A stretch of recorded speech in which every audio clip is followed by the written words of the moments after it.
Hello, ladies and gentlemen. I'm here to lecture regarding give you a lecture on chapter 14 and 15 this evening, white collar crime, and then crimes against public order and morality. So let's go ahead and get started. White collar crime. A lot of people say, well, why do they call it white collar crime? It essentially comes from the fact that, well, let's talk about what blue collar is first. Blue collar jobs are those jobs where usually the uniform men work in uniforms or women, and they're blue shirts. My dad was a truck driver for Burlington Industries, and he had a blue shirt. He got dry cleaned, and he wore some pants with it, and it had his name stitched on it. Burlington Industries in a patch, and it was a blue shirt. So that always makes me think of blue collar. It's a hands-on, one of those hands-on jobs. Essentially, you working in industry, factory, driving, or something like that. White collar, on the other hand, describes jobs that are corporate jobs where you wear a white shirt, collar, and a tie. Um, so these are jobs like banking, even being an attorney, working in insurance. Those are what we call white collar jobs. So when we talk about white collar crimes, we're essentially talking about crimes in the business realm, crimes that involve business or money of some sort. So white collar crime is variously defined based on the social class of offenders, nature of criminal violations, or specific statutory violations. White collar crime offenses are typically committed on a regular in the regular course of business in an effort to make money or to avoid commercial expenses. These crimes involve a betrayal of the trust that we place in business and in government. Now, with most of these white collar crimes, they're not necessarily victimless. It's just that the victim tends to be everybody in the public. It's something they do or fail to do, and they essentially hurt us all. So the victim in white collar crimes is usually the public at large. It's not like murder where there is a particular victim. So it's different. So uh, environmental crimes. So, federal statutes punish the pollution of navigable and tributary waters, wetlands, drinking water, and air, and the failure to follow standards regulating pesticides and toxic chemicals. So that is a crime that is usually charged to corporations or heads or officers of corporations.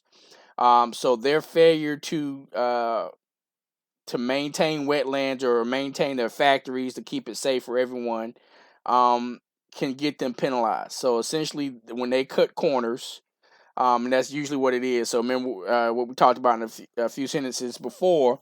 Um, it's about either making money or avoiding expenses.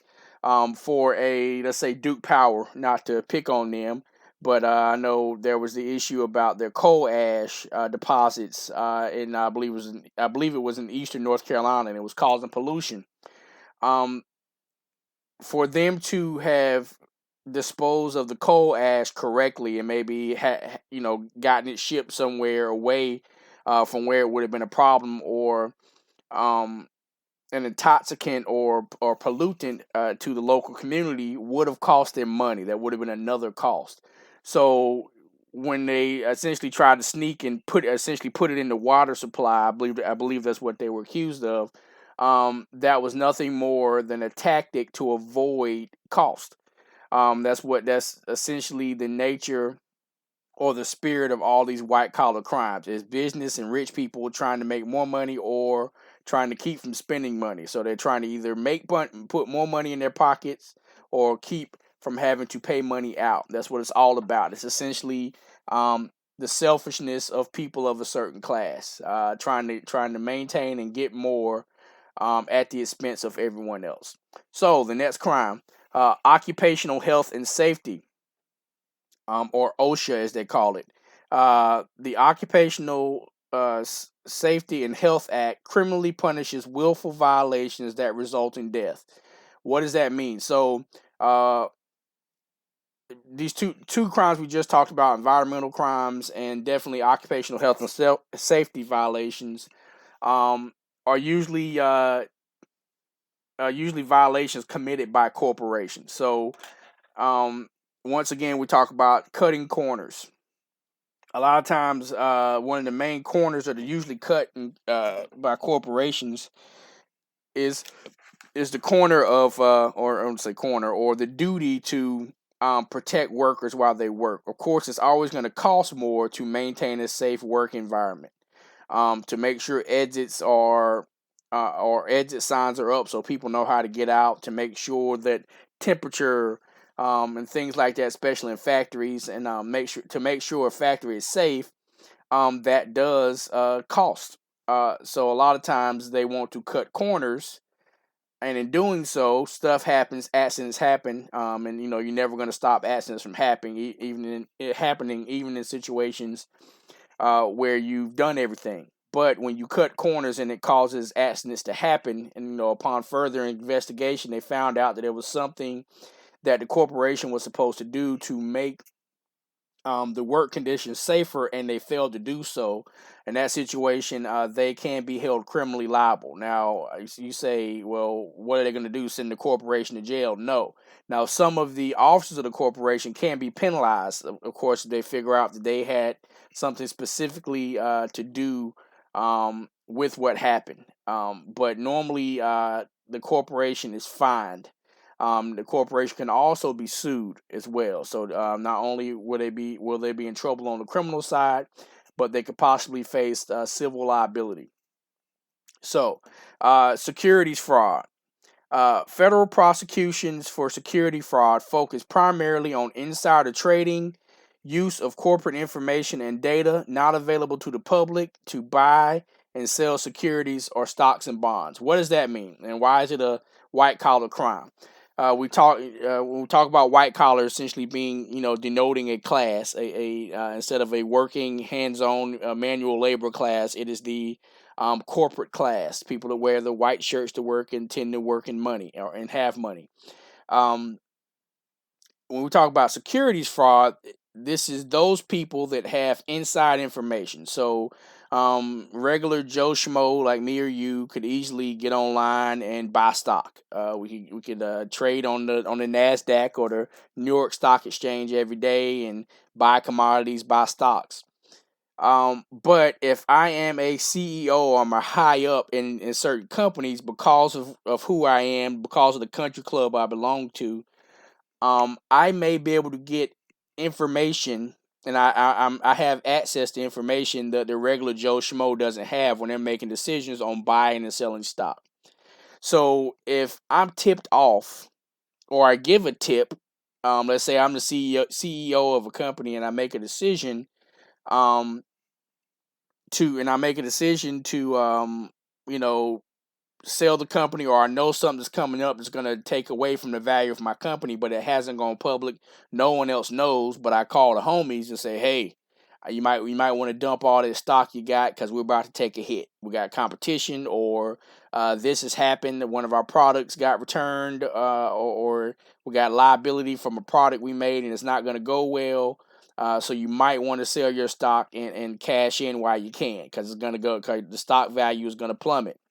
Um, so I've given them a tip. My boys, my buddies, my cronies have gotten a tip, and based upon my tip, they got out and didn't take a loss.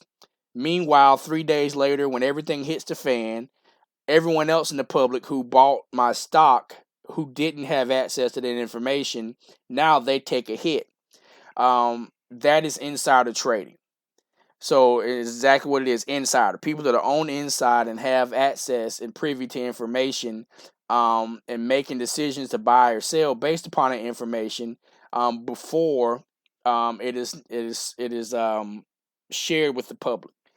So it's not insider trading information. If something bad is gonna happen to a company, and the CEO tells everybody, there's a newspaper, article, or they say, hey, things are going bad. I think, it's not, you might want to get out of our stock, or this is gonna happen. We have bad things on the horizon, so you might want to sell your stock. If that's made public and everyone has access to it, then now of course you have a duty as a person that's exchanging on making exchanges, buying and selling on the stock exchange, to read. You might want to pick up the Wall Street Journal. You might want to check on these things if you own stock in the company. You also have a duty not to go in blindly and to do your homework. So if you fail to do so, if you didn't read the article where this company said, "Hey, things are going badly," and you purchased anyway, or you didn't sell, that is your fault. That is not insider trading on the part of those who had the information. Because the information was made public. So it's not white collar crime. It's not a. I'm sorry. It's not securities fraud or insider trading if it is released to the public. If this information that is secret, that it could be secret, it could be shared amongst cronies at the top, is actually shared to the public. That way, the public now has time to respond and make whatever changes they need to make to prepare for their stock taking a hit, buy, sell, do whatever they need to do. So that's what makes it insider trading. Someone on the inside hiding information or only sharing it with certain people. So essentially, this crime punishes nepotism and cronyism when it comes to commodities and trading. So that is securities fraud. Mail and wire fraud. Uh, Mail and wire fraud statutes punish participation in a scheme or artifice to obtain money or property through use of mails or wires. So what's that mean? If I'm running some type of fraudulent scam, um, where let's say I have a publishers clearinghouse scam where I'm sending mail, via mail, I'm sending people um some type of sweepstakes, and in return they pay money to enter in and and have a chance to win $1 million, or some type of a raffle I'm doing by mail or by wire. Um, if this is fraudulent, that is what we call mail and wire fraud. So I can't. Well, you're not supposed to commit any fraud or run any type of fake raffle or anything like that anyway. But if you do it via mail, then it becomes mail and wire fraud. So essentially, mail and wire fraud punishes any let me see, misuse or use of mail or wire to commit fraud. That's all that means.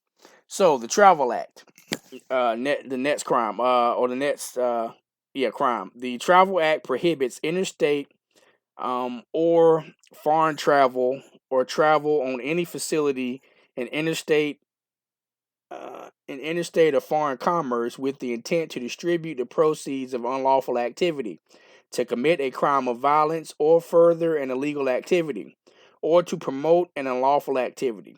This act was intended to serve as a tool against organized crime. When we talk about organized crime, we're generally talking about the mafia, um, La Cosa Nostra, or the Italian mob, the Sicilian mob.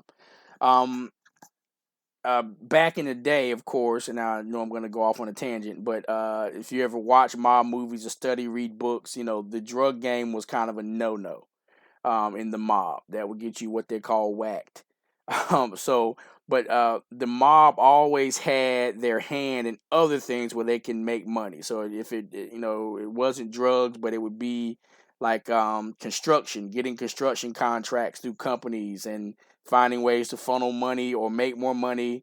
As a matter of fact, they were dealing. If you ever heard of the Teamsters and Jimmy Hoffa, matter of fact, there's a good movie, The Irishman, that's out on Netflix, and it talks about these the Teamsters, which is a union. So the Teamsters, their job was that they were unionizing um different industries. So let's say if you worked in the steel industry, the Teamsters will come in and say, "Hey, you guys need to organize against big labor. We'll help you do that." So these laborers essentially were paying into a pension. Part of it was coming out of their check. When you work in a unionized industry, of course, certain money comes out of your check to now fuel and pay for, I guess, I guess, whatever the cost of unionizing and staying organized would be. So that means if you're fired and you feel like you were fired unfairly, now your union steps in for you and they take care of you. So Jimmy Hoffa was essentially the head of the Teamsters Union. Now they unionized all over, so it wasn't just one industry they were unionizing, but they wanted to go and they went in everywhere to big labor. They were like the enemy of big labor, and they went in and they started unions in different states and in different industries. So the organized crime or the mafia, what they did is what they wanted to build, specifically businesses, casinos. If you ever go to Las Vegas, Reno, Nevada, the Italian mafia built Las Vegas. Like they put the first brick down because, of course, as they say in casinos, the house always wins. Even if someone hits the jackpot, um, the house having to pay out $1 million is nothing compared to the $100 million they made off of everyone that lost. So every once in a while, someone has to hit the jackpot. That's the only reason we keep going back, right? So so a lot of times to start these casinos, to open them up, to build them, it took government loans. But these guys in the underworld didn't necessarily always have the credit to be able to say, hey, hey, bank, give me a loan, um, so I can build this massive hotel in the desert in Nevada and on the strip. So what they would do, since they weren't afforded the opportunity to get lines of credit to do that, they would borrow from um, the pension of the Teamsters pension. So they have this big, I guess, what I say, the coffers of the pension were full. Of course, you had employees paying into it. Maybe sometime we'll get taxed, but you had this huge amount of money. If you think about all these industries that were at the time unionized, you got all these employees paying into it. So that pension was there, and sometimes it would be in accounts or be places where it could gain interest. So the money was making money. So since the Italian mobsters who had aspirations on building and creating businesses, they couldn't get these lines of credit. They were just borrowing from um, Jimmy Hoffa and the pension, so which was illegal. So when a pension is sitting there, an interest bearing account is sitting there to pay out workers, when they retire or when they're old, they're just due at the end, or if they get hurt or something, that money's not supposed to be touched. But what was happening is the mobsters kind of had these underhanded deals where they would agree to pay it back with interest. So of course, if I once I build a casino, you're almost printing your own money, as they say, because once you get the casino going, you go through the gaming commission, you get everything right, and you get your license, and you have your casino open. It's a nice hotel. It's an attraction. Now everyone wants to come to Vegas. They're staying at your hotel, so you're making money off lodging. You got a casino down there, and casinos literally chew money up, and it's like they eat people's money. People emptying their wallets out at the blackjack tables, at the slot machines. So they're making millions upon millions of dollars every minute, more than likely. So of course, after a certain amount of time, paying back that loan was nothing, even with interest. But they needed the loan to get started. So that's how it worked. So um, that's an example of one of the things that organized crime did. They didn't necessarily always get into things that were on their face illegal, right? So the drug game on its face, as it is, it's illegal. Of course, if it's illegal to manufacture, sell, and distribute illegal narcotics.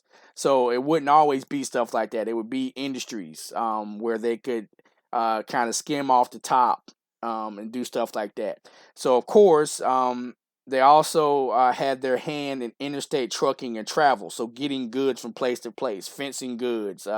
If you could get a guy into a corporation that moves goods and you steal a little bit off the top, now the corporation is making money because, of course, even though they're losing some goods, they're still putting them in stores, they're selling them.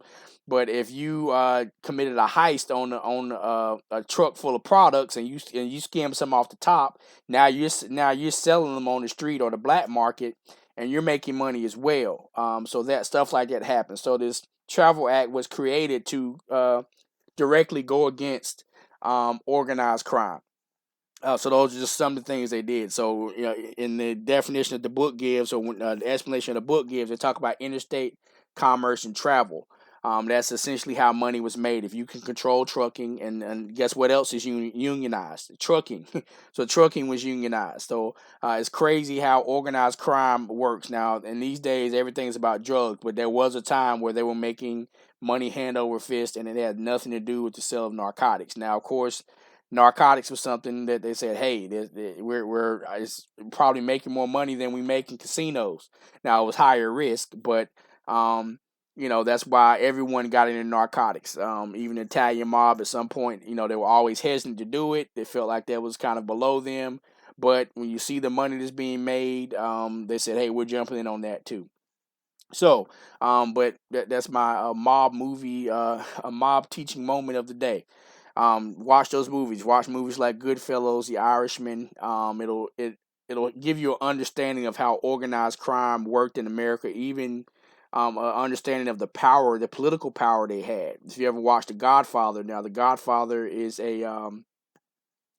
it's not actually factual. It's actually um a fictional family, the Corleone family, Don Corleone. Um, but of course, that fictional person is based off of a myriad of actual Italian mobsters. And he actually had political experience. So he grew, I guess, got here, bootleg, did what he needed to do to make money, got his foothold in, and then he was able to buy political influence. So with that political influence, he was able to always get favors. If you own the cops, you own the mayor. You give a big campaign contribution to a presidential candidate. That means when you need something, they're going to pick up the phone. So if you watch that movie, you'll learn a lot about how the Italian mob worked and how they even had a lot to do with things that happened in America. Even an assassination of a president in 1963, more than likely, and his brother later on in 1968. So it's real crazy how much power they were able to yield. But I'll move on. So, healthcare fraud.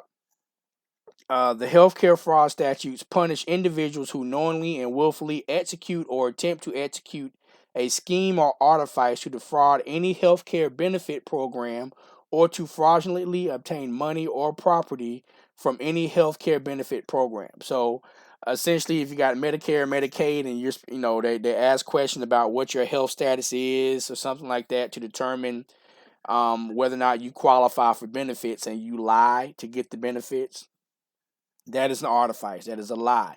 That is fraud, and you're getting money essentially from the government, um, for free, essentially. So you lied and told them about a situation. Oh, I don't, I'm disabled, so I need disability. So that's why they have you go through checkups. A lot of times with disability, with federal disability, a lot of times they'll deny you the first time. Even though a lot of people have obvious injuries, like hey, my arm was cut off, and it's like, yeah, you definitely have one arm, and they file for disability, and it's obvious that they are disabled, and it's still usually denied the first time. They have to go through an appeal, hire an attorney, go through that process to get some type of disability, employment disability. But with healthcare fraud, any government program that gives benefits, if you lie about your status or anything in order to get that benefit, knowing that it's a lie, you're doing it and you're giving a knowing misrepresentation. Um, then that goes against the healthcare fraud statute. So, next we're going to talk about money laundering. What is money laundering? It is exactly what it sounds like: cleaning money. If I'm a drug dealer, let's say a drug dealer, probably one of the most well achieved black drug dealers of his time, and I don't want you to think I'm putting drug dealers on a pedestal, but this is America. Every ethnic group has had um, some person that's like a Robin Hood of sorts, just a hero to the hood, to the I guess the people of lower class that kind of pull themselves up. As a matter of fact, I always tell people in America there's really only three ways to kind of come up and make it. The first way is to commit some great crime and get away with it and make money. The second way is to get some type of government subsidy or help to make it and become a millionaire. The third way is to essentially brown nose or do something um, that is not necessarily beneath you, or do something where you owe someone and you don't really own what you're doing. The three main ways to become rich in America. So every rich person you look at, even um, Trump, you look at him, you look at his family, figure out how he got there. Look at Oprah, figure out how she got there. Look at everyone and figure out, especially in media, you have to figure out how they got there. But so when I talk about drug dealers, people say, "Oh, you're praising drug dealers." Like, no, I'm just talking about what they did, and some people believe they had to resort to that stuff because other avenues of doing things the right way are cut off. Like Malcolm X said, he said, "I wouldn't have gone to jail if I was black in America and could be a lawyer." You know, he actually wanted to be a lawyer when he grew up. He was told by a teacher at an early age that he was black and he couldn't do it. He would need to do work with his hands. So literally at a young age, he was told what he couldn't do, and America wasn't going to let him do it, pretty much. So once he got to a certain age, he was like, well, the only way for me to make money and dress nice is because I'm black. I have to go through an alternative means. So he began bootlegging, dealing in drugs, and doing what did to make money. Of course, he went to jail, saved his life, and became a civil rights leader. But I say all that to say, I don't want you to go out here and say, "Oh, boys, praises drug dealers." But I talk about it because drug dealing is just like any other Fortune 500 company. You have inventory, you have things you have to sell, you have product, you have to keep track of your inventory. You have to pricing. There's supply and demand. We talk about supply and demand. The supply and the demand determine what the price is going to be. Of course, if demand is high, prices are going to be high. If demand is low, prices are going to be low. If we don't want what you got, you're gonna have to drop your prices to make it more appealing. So maybe we'll buy it because it's a deal. That's why you walk into a store and you have a clearance section. Because those are the things they couldn't get rid of, so we'll sell them for dollars because we want to make something. We rather make something than nothing. So we'll cut our losses. But back to that money laundering. I talk about Frank Lucas. Um, and I always talk about him. I study his situation, what he did. He essentially cut the middleman in the drug game, and we talked about that in earlier chapters when we talked about conspiracies. But he cut the middleman. So instead of having this middleman between him and the main supplier of his product, he had the direct connect to his product, where it came out of the ground, like literally. He was back then.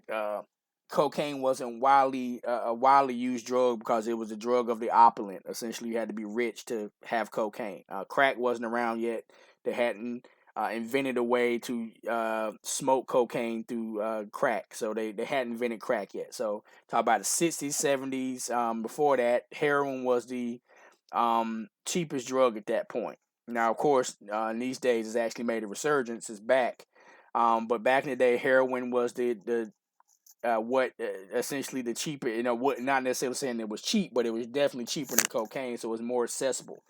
Um, so he was selling heroin. Heroin comes from the poppy plant, which is indigenous to Asia, and not just Southeast Asia, but also the regular part of Asia, northwestern Asia, and even the what do you call it, the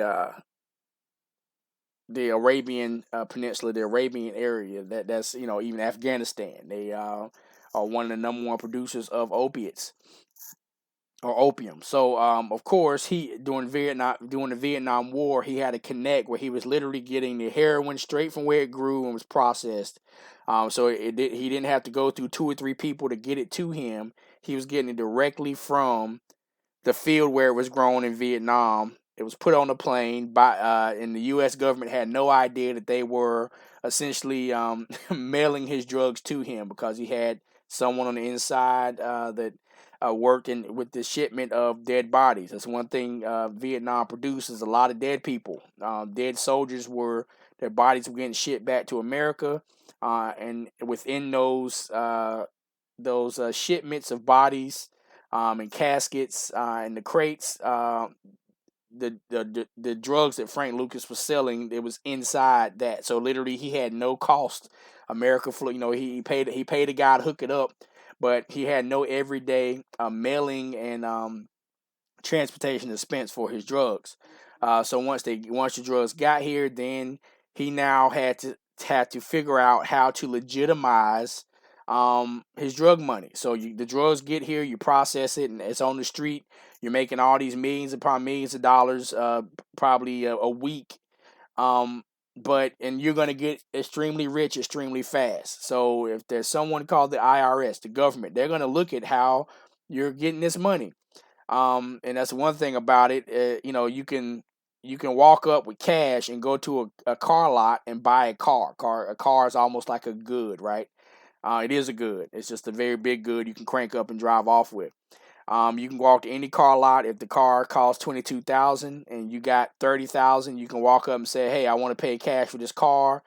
No one's gonna ask any questions. Now you are gonna be taxed, so at that point, that's gonna be a red flag.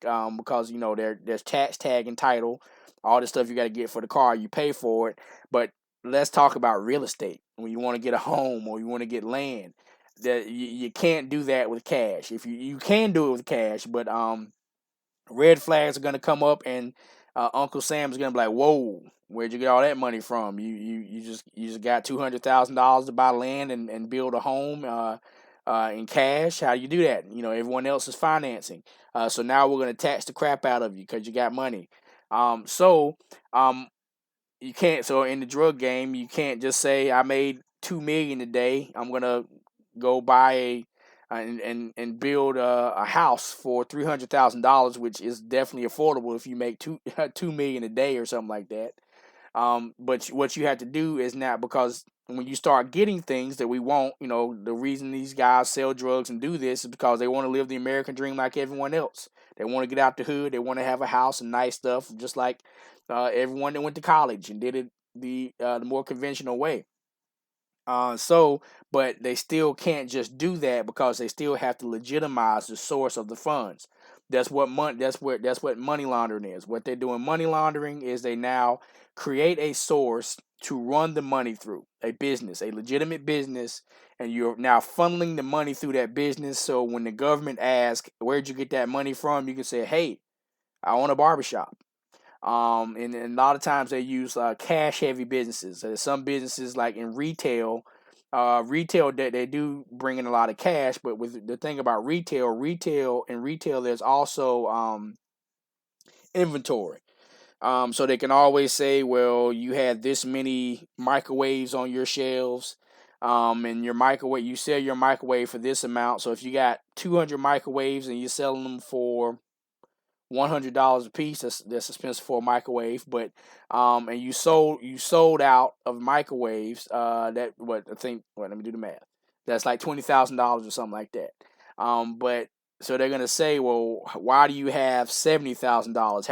How did you make those microwaves at that price? That many microwaves turn into $70,000. So a lot of times, rather than going through a retail a launder. And sometimes they do it because it still helps. They can funnel a little bit of money through, but they can't do it with a lot of money. But when you go into cash heavy industries like barbershops, funeral homes, because and you don't have to actually have life insurance to pay for a funeral. If you got money, you can go in and pay for a funeral, buy a casket, and I promise you they'll bury you. If you got the dough.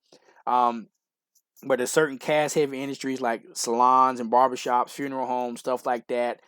Body shops, where they do work on cars and stuff like that. You could funnel cash money through those and legitimize and, well, give the, I guess, the appearance that the money's legitimate. So that's what they're doing. They want to give the government and everyone else the appearance that the money they're making is not coming from their drug operations, but it's coming through the business. So if they're ever asked, they can say, "Look, here's my business." They even keep you even have a ledger.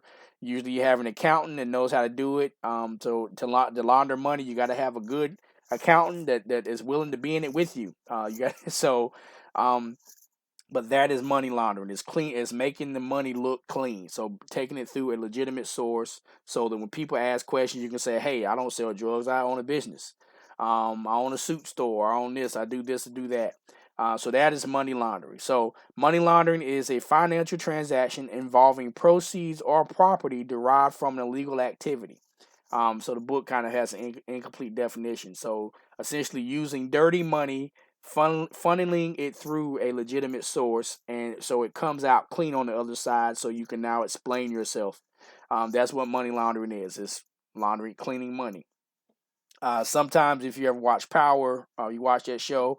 A lot of times, what will happen is these drug dealers or people that are in illegal activities, they'll use someone else's business as well to launder money. There'll be a silent partner or something like that, or an investor, and it'll look as if the money, they're making the money back or something like that. So, antitrust violations. The Sherman Act of 1890 punishes any combination or conspiracy to interfere with interstate commerce.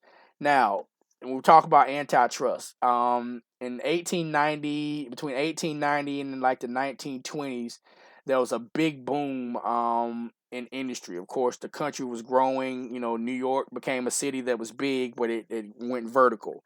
You got these steel skyscrapers.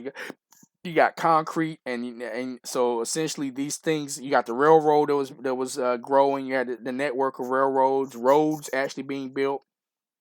So you had companies, a few companies, maybe two or three companies that controlled all the iron and steel that were made in the country. So that's where you ever heard of the Rockefellers, and what's the man's it's another guy, the Vanderbilts and people like that. They got their money in business by essentially either in oil or either in iron and steel. So the country had to be built. The country needed fuel to be built. So you had to have some type of fuel, fossil fuel. So if you struck oil, you were now a millionaire. If you created a means of refining iron, creating steel, so it can be stronger and withstand, and these buildings can go up, you now are the plug for America to grow, and that's essentially what happened. Um, and then becoming the plug is young people say, or the source. There was no competition, so there might have been one. I think was it Standard. There was Standard Oil with fuel, and what's the name of the steel company? Now I can't think of the name. I think it might have been American Steel or something like that. But these were companies that literally had the country by the stranglehold because, hey, I'm the producer of everything that the entire nation is using to build. Um, so what the antitrust law did is it kept these few businesses from joining together to say, "Hey, we're now going to have a monopoly, and we're going to be the only people producing this."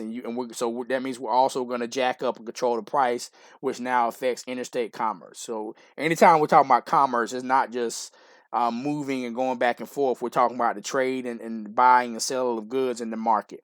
So if I'm the producer of everything that America is using to build, then you know now there's literally nothing you can do to stop me from setting the price. So antitrust laws were made to kind of break up those countries. The Boss Tweeds of the 1920, early late 1800s, early 1900s. There was a big boom in business, and there were a lot of guys that are still rich to this day, and their families are still living off of it. Generational wealth, just because they were able to set up these big conglomerates and these big mergers and have these monopolies. So that's what actually you ever played a board game Monopoly. That's where they got the name from. Monopoly. So you're trying to create one business. You want to buy everything up and own everything. So that's what the antitrust violations. That's what they were put there for, to kind of stop. Of course, we're a free market society, and competition and kind of drives America. So if you have one company that produces everything, like I said, they control the price. But if that company has a competitor, it's better for the people that are on them in the market buying their products, right? If there was just Walmart, then Walmart could say, "Hey, we're gonna make this pencil $200, and you say, well, it didn't cost you but 20 cents to make, but they were like, hey, but we set the price. But if you have a Target across the street that says, hey, they're selling their pencils for $200, we're selling ours for $2. Why would you pay $2 for the same $200 for the same pencil? So now there's competition, which brings the price down, and it makes it where regular folks can now have a choice. So it's all about breaking up these big conglomerates and America and the market having a choice. So, last but not least, we have public corruption. Crimes of official misconduct are defined as knowingly corrupt behavior by a public official in exercising his or her official responsibilities. Bribery is a form of public corruption that entails promising, offering, giving, or requesting money or any item of value in exchange for an official decision, action, or inaction. So there are different types of public corruption. Sometimes, before we even get to bribery, sometimes we have public officials who use their office to kind of bully people. I'm the mayor. I'm this or that because of the seat I sit in, and the seat of power I sit in. I'm going to now influence you and make you do something you don't want to do.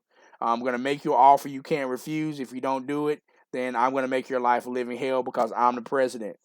Hint, hint. But so that is public corruption.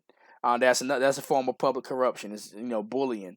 You also have bribery, where because of who I am, because I'm the president, let me stop saying president, because I'm in this position of authority in the government, I make decisions. If you want to be in as a person, let's say if I'm the mayor of the city of Greensboro, and we're trying to build a new city stadium, a municipal stadium where sports events can happen, where we can host high school games, football games, different games, and do things, have events. But we want to build this. Um, they're going to be construction companies and contractors that want to be a part of that. They say, hey, I want to be the one you choose to build when it's time to start construction. I'm going to do it. I'm going to lay out a plan. I'm going to show you what our plans are. You tell me what you want. This is my price. I'm going to bid. Then you create a bidding war because you have different contractors and construction companies who are now putting in bids. Of course, they want, where you always want to, of course, the city's going to want to always choose the lowest price. But it's not just about price. It's also about price and quality of work, reputation, and all that. So, for a construction company to be able to get a bid in and be chosen, that is very big. That means now I've been chosen. I'm going to be paid these millions upon millions of dollars to build, and my business can keep going. If I can just get in front of the mayor and influence him in his decision making, or influence the city council, that's what I'm going to do. So I'm going to buy them Rolex watches that come from no one, but it came from my company, so that they say, hey, they'll see what side the bread is buttered on, as they say. In other words, it's a bribe or a kickback to say, hey, you choose us, this is what you get. And that's actually done. It's been done by a few public figures. Actually, Charlotte, former mayor, actually was an Aggie. Now I can't think of his name, but he was actually, I think he never took any straight cash money. What he did was he took things of value, like I think there was vacations, all expense paid vacations of the construction company, fake construction company, because actually he was set up. He actually it was almost what do you call it, entrapment. Because they actually the government created a fake company. It had undercovers that pretty much set them up, and they offered a bribe. So there was no inclination, from what I heard, that he was trying to take bribes. But if I'm sitting there and you're offering, I'm like, huh, let me hear you out. I'll hear you out. So that's kind of what happened. So I think they sent him and his wife on trips, and they had fun. And in return, he was supposed to do what he needed to do to get them the contract. But the entire time, it was a farce and a fake company. But that's an example of bribery. So for you guys that want to be in politics later on, or serve in any capacity, You can't take bribes. People won't want to be in certain places, and they'll try to give you a kickback, give you money, but that now becomes illegal. The crazy thing about the Charlotte thing is he didn't even hurt his city when he did it. Actually, it was he just took the offer to go somewhere and take a trip, but he actually wasn't skimming money from the city. I don't think there was any embezzlement. It was just a situation where he got it. The construction company wanted the contract. So they said, "Hey, we'll send you here," and he accepted. He didn't. He actually didn't take any money out of the city's coffers or anything. It didn't hurt the city at all. I believe they built what they were wanting to build. And I think one of the structures was the baseball stadium that's downtown Charlotte now, something like that. But I mean, fact check me, please. But I think that is the roundabout of what happened in that situation. Cannon. I think his name's Cannon. Patrick Cannon, I believe is his name. But so that's just an example of public corruption that's been done by white people, black people. You get in that position. Some people just make bad decisions. So that is chapter 14 on white collar crime. Once again, as I say, after I give all my lectures, my lectures aren't the be all end all. Actually, reverse it. You need to read, and the lectures are just supplement to the reading you're supposed to do. So it's still up to you to read these chapters. So I know we're in a weird situation right now with the virus and how school's going the semester, but you still are students. You're still expected to read and prepare for class. Of course, now I get to record everything. You get to send, so you don't actually have to sit in class. You can actually have access to my lectures at leisure. You can pull it up on your phone. So, with that being said, that's chapter 14. You guys have a good day. Take care.